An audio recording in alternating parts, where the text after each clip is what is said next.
你亲手脱下我的尊严，却哭着求我穿上。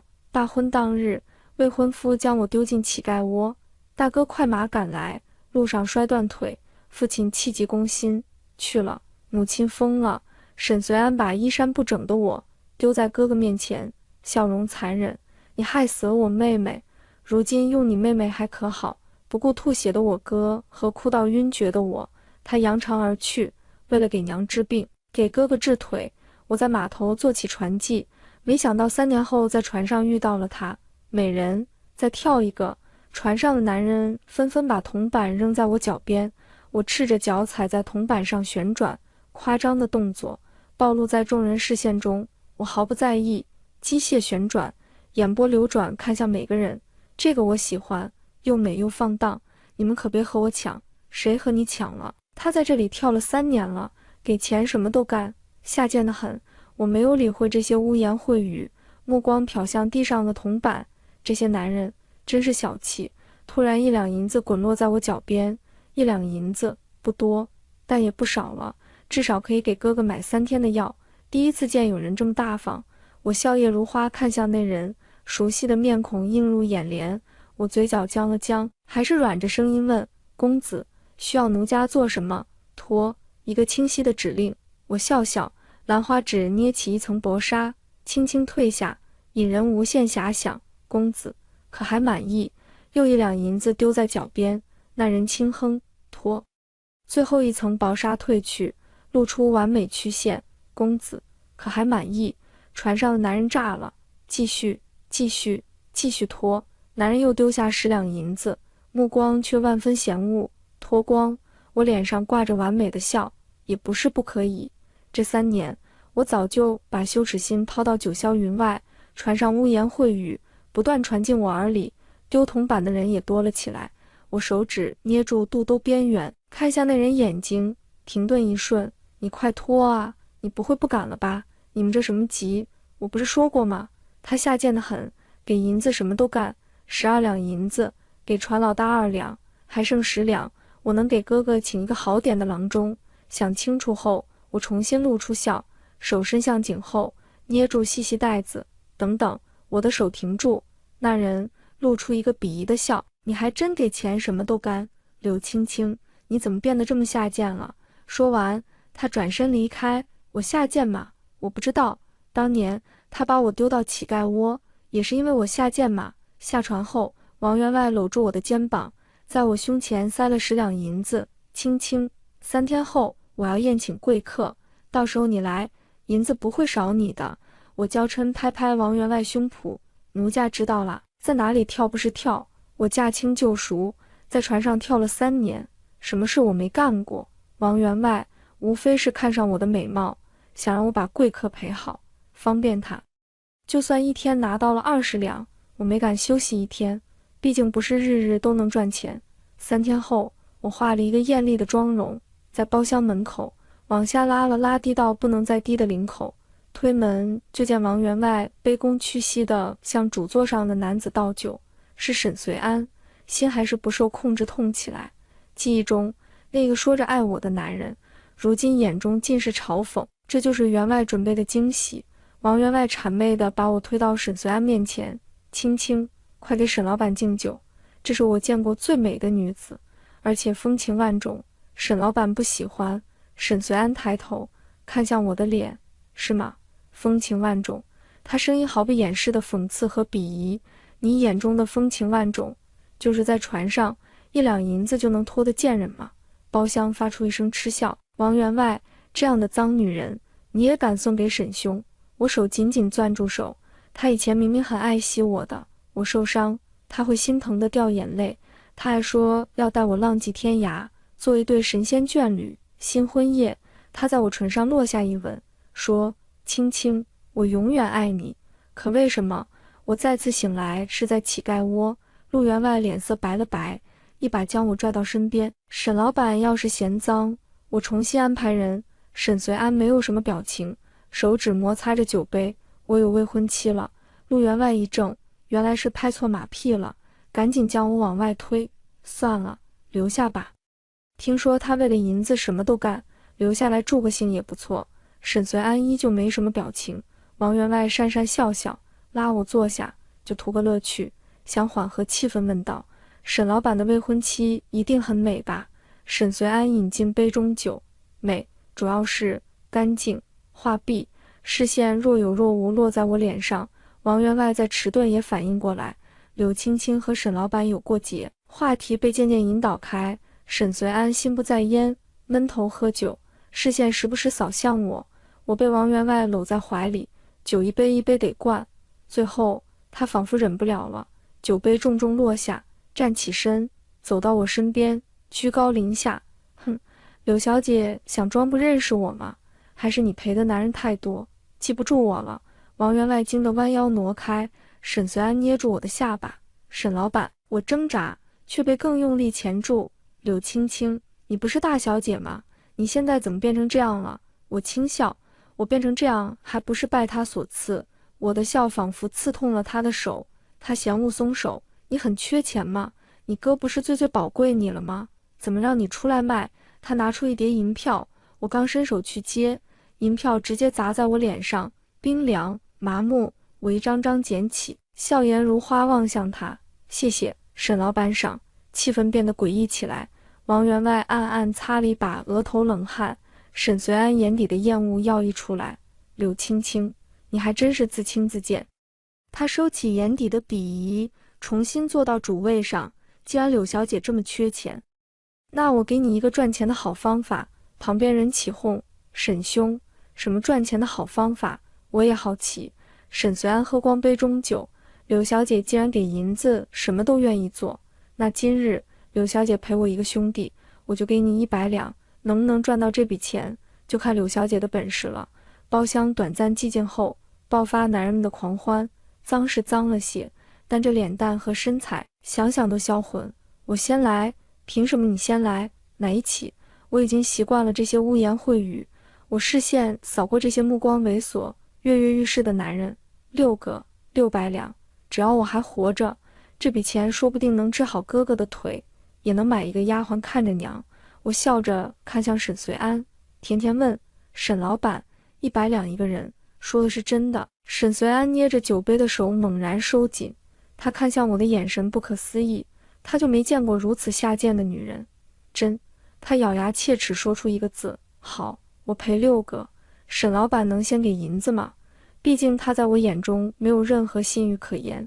拿到银票，我跌入那个骂我最凶的男人怀里，另几个不甘落后，围了过来，粗糙的手指划过我的肌肤，黏腻、恶心。外衫被扯掉，肚都被揉皱。我闭眼，默默数着100两、200两、300两。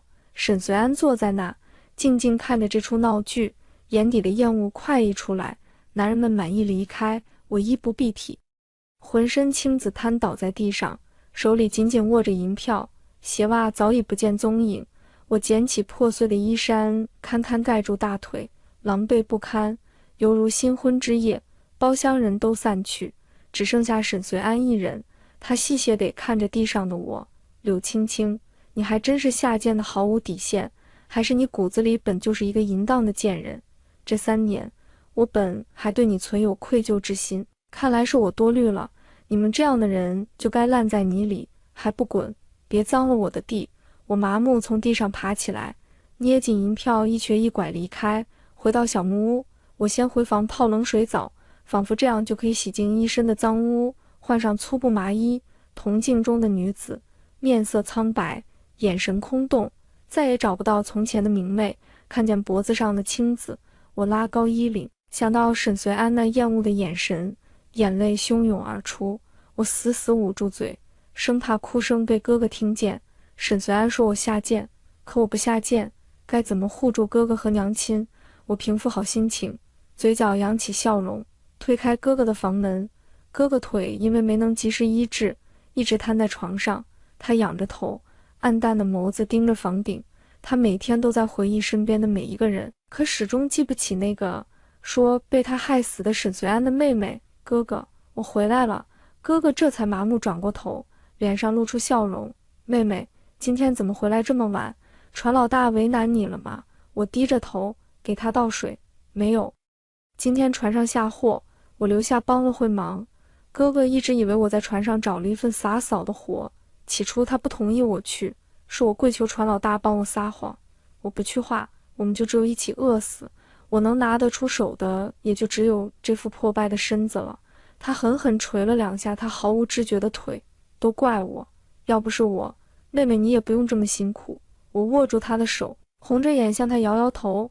他从前是多意气风发，现在却成了这个只能躺在床上的废人。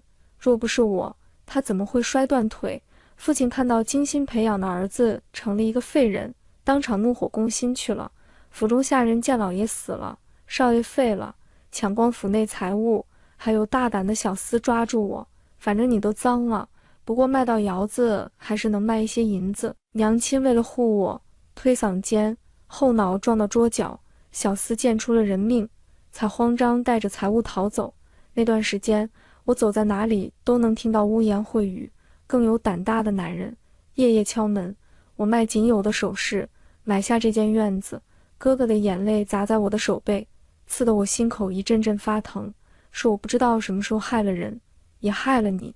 我紧紧抱着他，心像被钝刀一刀刀凌迟。没事的，现在很好，船老大很照顾我，今天还多给了我工钱。明天我就给你请一个好郎中，你的腿一定会好的。哥哥像以前一样轻拍我的后背。等哥哥的腿好了，你就不用这么辛苦了，哥哥养你。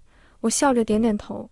就在这时，房门被重重踹开，一个熟悉的声音传进来：柳青青，6个男人还没让你赚够银子，才一会又爬上另一个男人的床。哥哥手中的水杯掉在地上，长时间躺在屋内，让他一时看不清进来的人，却还是第一时间为我出头。你是谁？凭什么胡言乱语编排我妹妹？沈随安走近才发现床上躺着的是柳重，愣了一下。哥哥也看清了来人，瞬间猩红了眼，挣扎着从床上滚了下来。是你害了我妹妹，我杀了你。沈随安没想到会看到这样的光景，可他听到这话也怒了。你妹妹是妹妹，我妹妹的命那又怎么算？哥哥捂着头，死命地摇头。你告诉我，你妹妹是谁？你凭什么说我害死了你妹妹？你恨我冲我来啊？为什么这么对青青？她是无辜的。听到哥哥的话，沈随安笑了。她无辜？那我妹妹呢？我妹妹就该死吗？讽刺大笑。好样的，你们真是好样的，害死了人，竟然连她名字也不知道。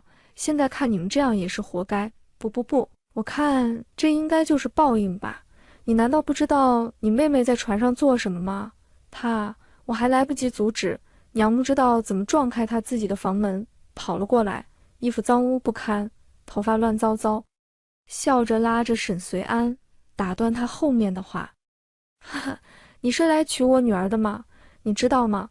我女儿是这里最美的姑娘，她值得最好的儿郎。沈随安张着嘴巴，还没反应过来，他突然理解我为什么在船上跳舞，为什么能坦然捡起地上的银子，为什么能在男人身下。沈随安逃似离开，娘如魔鬼的声音从身后转进他耳中：你不娶她了吗？我重新洗干净娘，做好饭端到哥哥房间。他一把打翻饭菜，目光死死锁在我脸上。他刚的话什么意思？你的银子是怎么赚来的？我没有正面回答他的话，真相很残酷，他接受不了。反正我已经烂了，没必要让他担心，能瞒一天是一天。船上几个登徒子罢了，船老大已经打发他们了，哥哥不用担心。你也知道，沈随安这个人，只要能让我们不痛快，什么胡话他说不出。哥哥虽然半信半疑，但他也无从求证。见我神情自若，也就作罢。有了这600两银子，这几天我不用上船，找了一个郎中，好好治疗哥哥的腿伤和娘的疯病。这段时间，沈随安倒是没来找麻烦，仿佛他从没出现。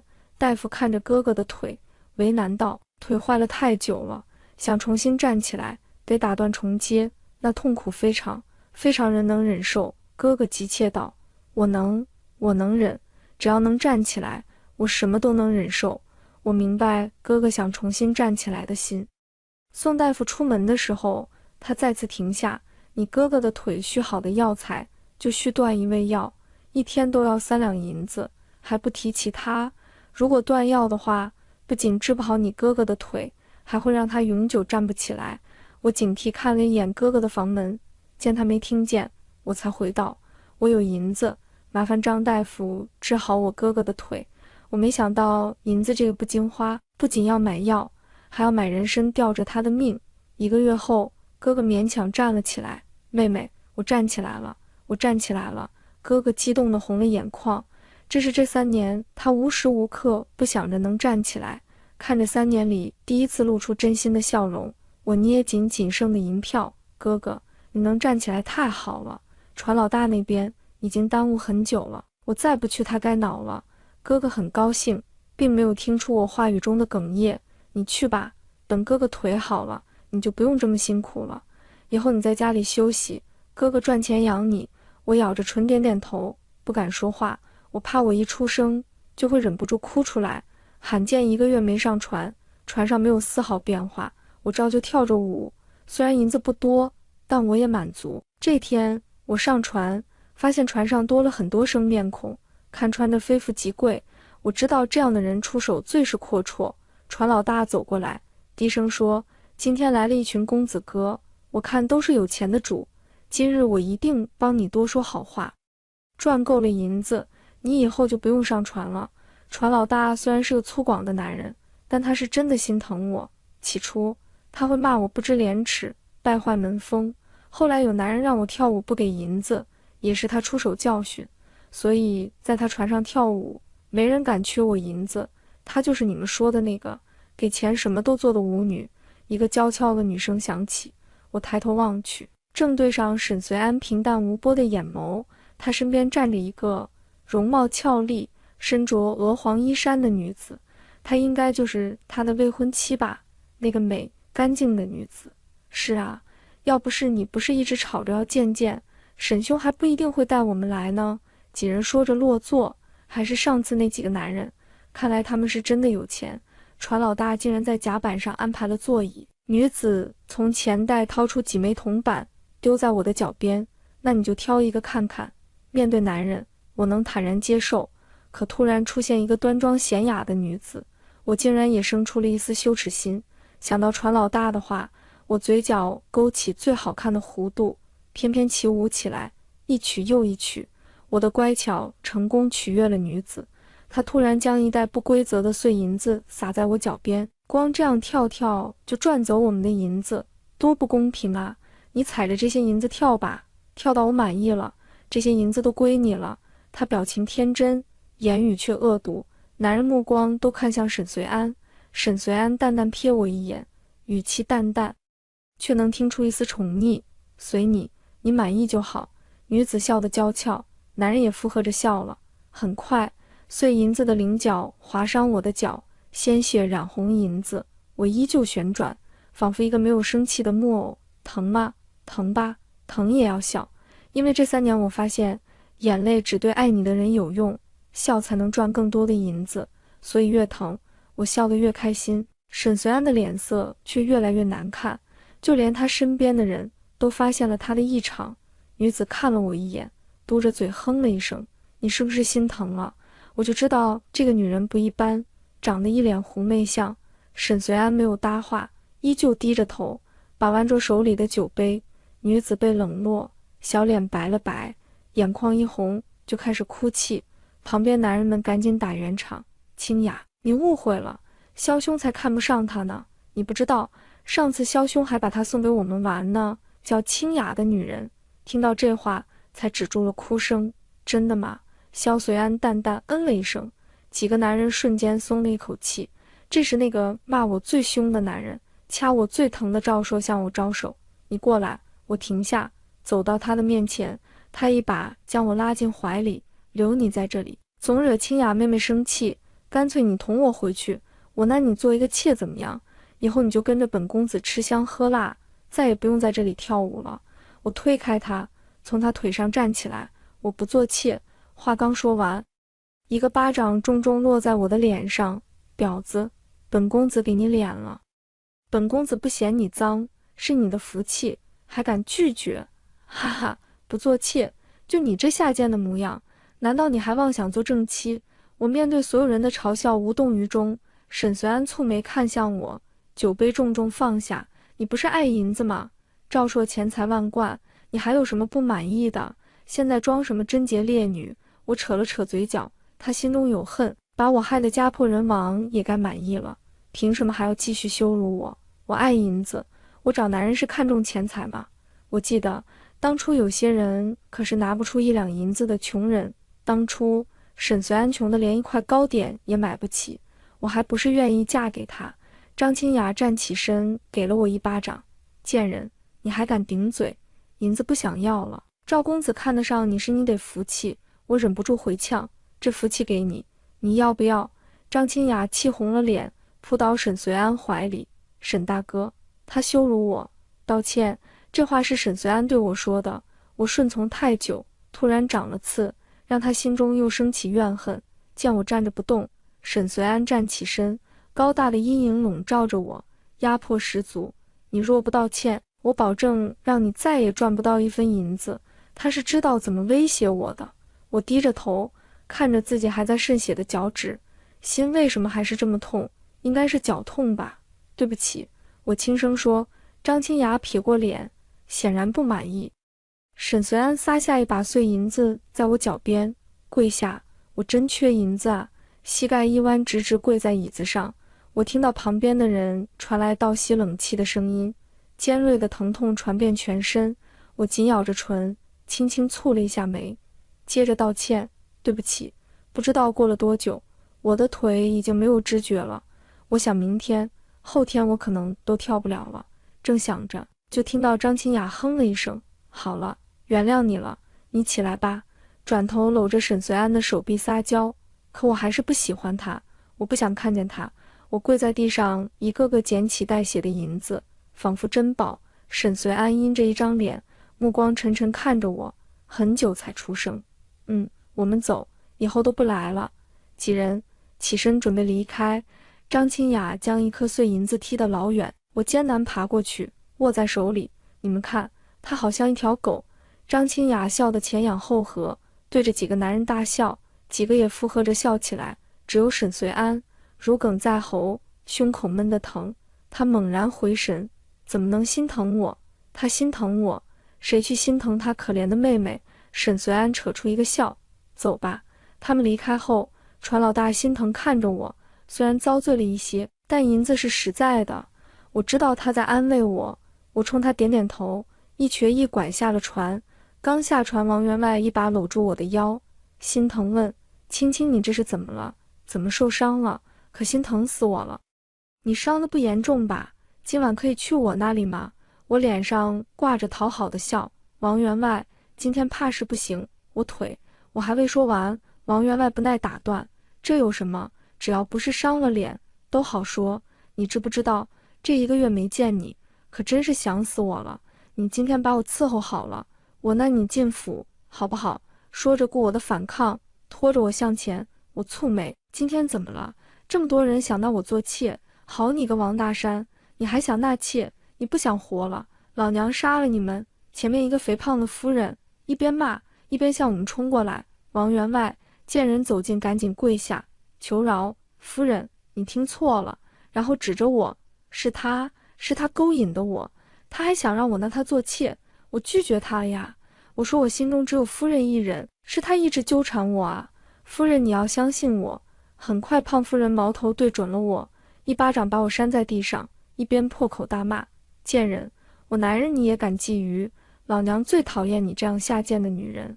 来人，给我打，我看你以后还敢不敢。说着他身后出现4、5个家丁，对着我拳打脚踢。我蜷缩着身子，护着头，我无法反驳，只能默默忍受。沈大哥，怎么又是他啊？他怎么还抢别人的夫君？他还是真不要脸。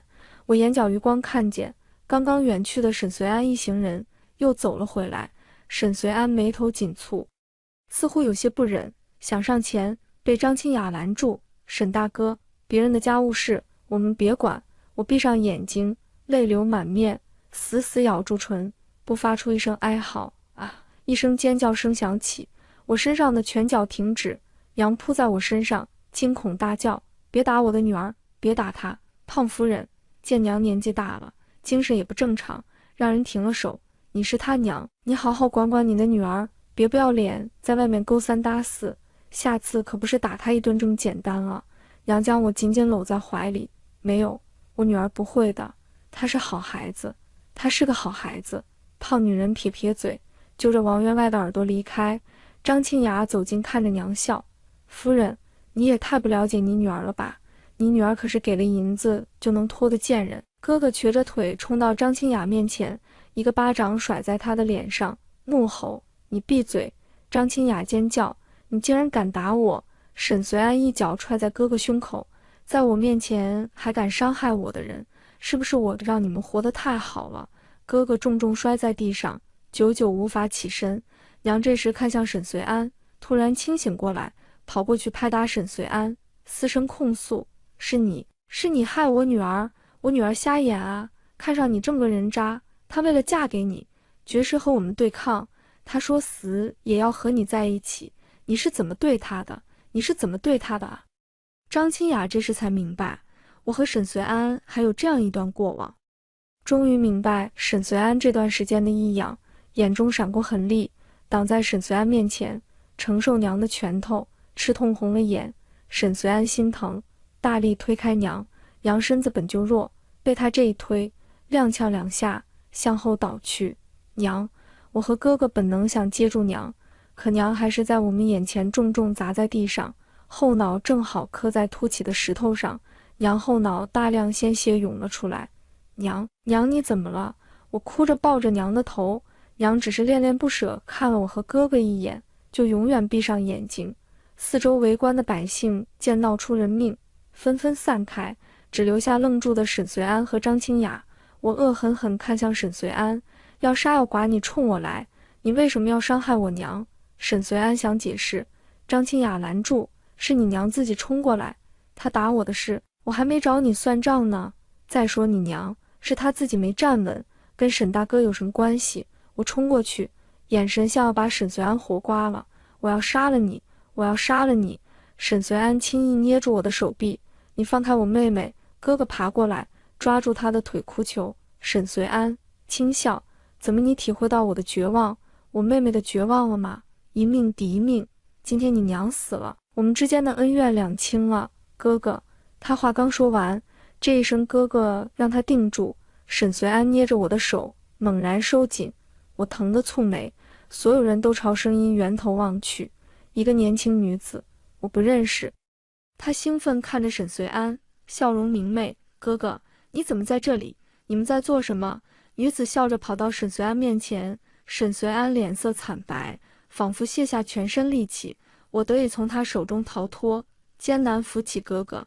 女子这下看过来，跑到我面前，和我一起扶起哥哥，笑着打招呼，柳大哥，好久不见。哥哥红着眼，上下打量女子。沈随安，是你哥哥？我震惊看向女子，不是说他死了吗？是啊，怎么了？你也认识我哥哥吗？哥哥突然仰天大笑，讽刺啊！原来真的是我害了我妹妹。转头看向我，目光愧疚，对不起，如果是这样，我宁愿死的。我也哭着摇摇头，虽然我不知道哥哥和这女子之间发生了什么，可我怎么能去怨恨哥哥呢？沈随安这才回过神，攥住他妹妹的手腕，眼睛充满红血丝，额头青筋暴起，怒吼，沈柔，你怎么没死？你不是说柳虫让流氓凌辱了你，你无脸活着了吗？沈柔显然被吓到，怯怯解释，谁叫当初你不让我和李哥哥在一起，我就随便写了一封信给你，我就是不想让你找我。那你为什么写柳虫的名字？你怎么认识他的？沈柔看了我一眼，当初我的确遇到流氓欺辱我，是柳大哥救了我，当初我想写的真一些，就写了他的名字。你怎么了吗？发生什么事了？沈柔疑惑问道，然后突然大笑，是不是你去找沈大哥麻烦了？沈大哥武功高强，是不是把你打得落花流水？见没人回应，突然大惊，沈大哥的腿不会是你打坏的吧？我已经听不下去了，和哥哥背着娘的尸体一步一步离开。沈随安突然想来扶我，和哥哥眼中充满恨意，滚开！沈随安，你给我等着！我不会放过你的。沈随安仿佛被定住，我看见他眼中的悔恨、痛苦、绝望，各种情绪交替，可都和我无关。收起笑容，我只剩下可笑的恨。哥哥，怎么了？发生什么了？沈柔还不明所以，不停追问。沈随安身子不停颤抖，一巴掌重重打在沈柔脸上。你给我滚！将娘安葬在爹的旁边。沈随安压着沈柔跪在爹娘坟前，沈柔哭得不能自已。对不起，我当初想这么多，我没想到事情会变成这样，我只是开了一个玩笑。听到他这话，我和哥哥对视一眼，都在彼此眼中看到了讽刺。一个玩笑，害得我们家破人亡，毁了哥哥的前程，也毁了我的一生。沈随安跪在我脚边，将头深深埋地上，身体不停颤抖。他不敢奢求我的原谅，也不敢看我的眼睛。他和沈柔仿佛为了赎罪，住进了我们的小院。我和哥哥没有歇斯底里，一切都很平静。沈柔安心照顾着哥哥的生活起居，沈随安则是修缮院子，还治好哥哥的腿。我和哥哥对视一眼，眼中都带着笑意，眼底却藏着恨意。哥哥本就俊朗，几年的搓磨让他更加沉稳。哥哥准备重新考取功名，他本就是天之骄子，他和沈柔的关系也愈加亲近。沈随安经常对着我哭，诉说着他对我的爱，说他错了，说他要用一生来照顾我。我只是淡淡看着他笑，内心想的是，眼泪果真是最没用的东西，他也是没用的东西。哥哥考取状元，骑着高头大马来到我面前时，我哭了，我以为我眼泪流干了，原来在哥哥面前我还能哭出来。我们相拥在一起，妹妹，哥哥再也不让你吃苦了。当晚，哥哥准备了好酒好菜，就我们4人围坐在这个偏僻的小院中。沈柔看着哥哥的眼神充满了爱意，仿佛当初的我。沈随安在桌下捏紧我的手，朝我笑，我罕见没有回以微笑。递上酒杯，敬我们苦尽甘来。哥哥也端上酒杯，对着沈柔，对，敬我们苦尽甘来。一杯酒下肚，两人瘫倒在桌上。这时，我和哥哥眼中只有浓浓的恨意。哥哥坐着没动，看向我的眼神充满愧疚。对不起，他眼泪簌簌落下。这句道歉夹杂着无限的悔恨。如果知道救下他会害了我妹妹，我不会救他的。我想做一个好人，可好人没好报。他看着沈柔，那个害他家破人亡的罪魁祸首，眼中只有恨意，哪还有往日柔情。第二日，沈随安醒过来，发现他动弹不了，才看见站在房间的我。青青，我这是怎么了？我走近，看着他的样子，满意笑出声。这副药我为你准备3年了，你还满意吗？他也笑了。你终于只是对我露出了爪牙，我还以为你要一辈子藏起你自己的真实情绪。挺好的，我不怨你。我对上他的眼睛，笑得恶劣。你妹妹被我送到最下等窑子，你也不怨。沈随安先是露出痛苦的神情，然后是释然，这是他和我应得的。你好受些了吗？我摇摇头，没有好受。他怎么可以这么淡然？我要他和我一样痛苦绝望，他不该是这样的表情，仿佛他真的很爱我一样。我抽出匕首抵上他的胸口，他却闭上眼睛任我摆布。我手在颤抖，杀了他也无法磨平我心中的恨。我将匕首放在他手中，在他猛然睁眼时，我紧握他的手，将匕首推进自己胸膛。不要！他发出惊恐的叫声。不要！不是这样的！不要！求你！他无法动弹，只能无声哭嚎。我抬起头看着他笑。现在你愿了吗？我要他痛不欲生，我要他生不如死，我就要让他亲手杀死我，一辈子也弥补不了。他全身青筋暴起，眼睛猩红，想用力起身，却办不到。他突然呕出一口鲜血，痛苦哀嚎。我错了，我怨了，我怨了。该死的是我！哥哥跑进来，将我搂在怀里，哭着要抱起我。妹妹，我们去找大夫，哥哥不会让你有事的。我拍拍他的手，哥哥，你知道的，我活不下去的，我死了。哥哥将我葬在爹娘身边，他离开了小院，没去管瘫在床上的沈随安。多年后，哥哥的官越做越大，他来把我和爹娘的尸骨迁回祖坟。看到我坟前有一副白骨，他知道是谁，脚踩在白骨上，将我带走。他知道的，我就算死，也不想和沈随安在一起。